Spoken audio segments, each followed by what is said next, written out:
Welcome to Just to Know You, the podcast that interviews regular people at SAES and finds out they are far from regular.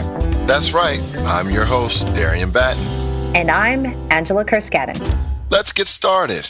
Hey, welcome. I'm Kent Armora, and I'm here with fourth grade teacher Tabitha Pugh, PE teacher Pete Cunningham, and parent liaison Betsy Hawkins. We are at Dhahran Hills Elementary, and we're here today to talk about the Walk of Nations. If you haven't heard, the Walk of Nations is one of the largest public events on the Dhahran campus, and we're here today to talk about that event called Walk of Nations. Thank you and welcome to the program today. Thank you for having us. Thank you for having us. Delighted to be here. When is the Walk of Nations, and what can people expect when they show up? Well, the Walk of Nations event is happening on Tuesday, February 20th from 4 to 7 on our soccer fields. And so what are some of the events, some of the things that people can look forward to? Our setup is that there's a bunch of booths, and each booth will be manned by a different country, and the parents volunteer from the different countries. They bring supplies and artifacts. They set up tremendous booths. All credit to them. And more often than not, they bring tons of food. So it's a way to go and kind of get a whole bunch of traveling in about 2 hours, checking out all kinds of cool sights and tastes. And also, located on the outdoor basketball courts, we set up some dance performances as well. So people can see authentic dances from different Is it too late places. for me to sign up to do one of the dances? Definitely. Unfortunately, yes. Too late. We are Too late. We are saved. We are at capacity. Ms. Hawkins, I understand that maybe we'll have some special guests also visiting us in addition to the booths. I was wondering if you could just tell us. Maybe we'll have, some years we have like the canine dogs visit or the firefighters. Anything special this year on our radar screen? Well, you're going to have to wait and see. We'll find out if there's going to be anything special this year. But we do have amazing booths from these parents and families who've contributed so much time and energy to making Walk of Nations a success. We do a lot on the planning committee. Really, the all-stars of this are the families of Dhahran Hills Elementary who put a lot of energy and effort into making this an exciting event. Behind the scenes, there is so much work put in. I was wondering if you could just describe how many people ultimately get involved in the event and just how much work this committee does to make sure all that happens. Sure. Okay. To be honest, we started planning for this a year ago, the day after the Walk of Nations ended, 2023. So we have been at this for quite a while. You have the three of us that are the team, and then in addition, we have staff from DHS that participates. We have about 15 to 20 teachers and staff that participate. And of course, Betsy can speak to the amount of parents that are involved behind the scenes. So I'll go ahead and let her talk about that. Yeah, we have over 45 booths that will be represented at the Walk of Nations. And each of the booths is a different country, as Pete said. And each booth usually has at least 2 to 3, sometimes even more, families at Dhahran Hills Elementary School who will be putting together and preparing for that booth, manning it, staffing it, preparing for it. They do so much work behind the scenes. It's hundreds of people who are involved in this event. And then Pete can also speak to the custodians and the guys that we have working in the background. All of our guys on staff who are helping us set up backdrops and get tables ready, set up our lighting, our signs, our stage. It's kind of especially leading up to the event, the last week and a half, 2 weeks is just mayhem of things getting done. And then the day of the event, we'll push. Last year we were around 4,500, pushing 5,000 people.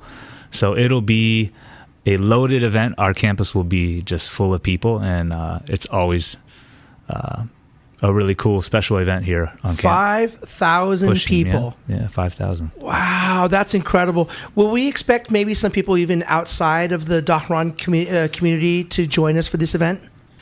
We always have a lot of people that come and join that are outside of the community. Of course, the main focus is our school community and our DHS students. But just word of mouth, we do have a lot of excitement and people that are eager to come and be a part.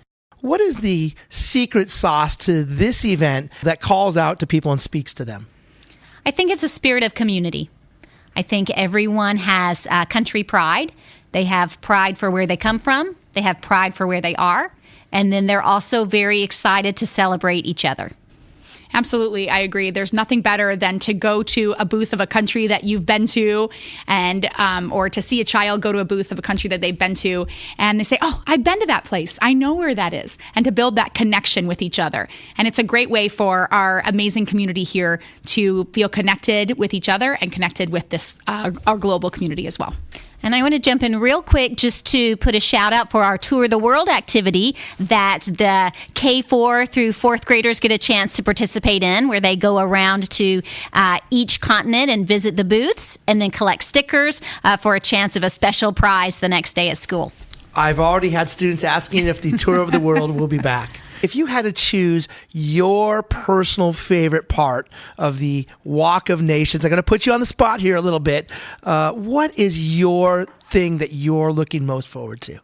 For me, I feel the dance performance is always a really special moment, because you kind of, there's the mix of kids and adults and all of these different cultures. And then often it's really cool when you see kids who are not from that specific country or culture taking part in dancing and being active. And it's just a super neat moment of togetherness.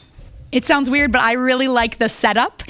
When you're there with all these men and women who have put together, you can see the amount of effort and time as they carry in box after box after box of artifacts and supplies and projects that they've made. Seeing that love and care put together is so beautiful to me. It's a great way to feel connected to the community.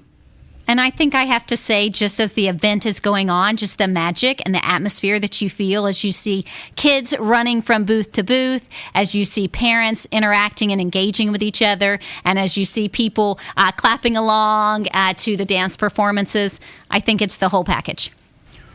I will tell you, I don't want to make this all about the food, but I understand each year there's a little bit of competition to be the booth that has the best food, and it raises the bar everywhere. So I got to say, for me, 100%, I love the food.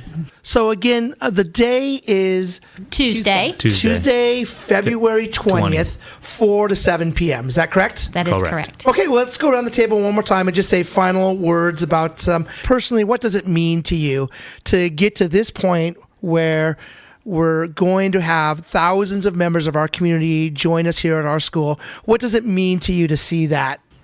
For me, it's it was an accidental step for Tabitha and I, and an idea that came up out of nowhere, and we thought, hey, let's try to run with it. And now here we are, 7 years in, and each year is a new adventure and new experiences, but never disappoints. We really look forward to this. It's a good intro to that spring season. To me, it's part of why I'm here, right? Why I stay and here in this wonderful community is programs like this that I can't imagine this working anywhere else. It's such a unique, wonderful place here. It's pride in who we are, in each of us contributing to the greater good. And I feel such a connection to this place at nights like tonight, like that night. No, and I just agree, kind of bouncing off what Pete says. It started out with just an idea that we had that grew and has now become a highlight and a must-see event for students and for their families and for beyond. So it's just exciting to be a part of something that has become bigger than we ever thought, and every year is something to look forward to. Tabitha, Miss Betsy, Peter, thank you so much for joining us, and we're really looking forward to the event this year. Thank you for all your hard work. Thank you so much. Take care. Thank you for listening to Just to Know You. We would like to thank our amazing tech man, Mr. Kent Arimura, Sterling McDonald for the podcast music, and the SAES community. See you next time. If you know anyone who you think has a great story to tell, we would love to hear about it. Please send an email to either Angela, Darian, or Kent.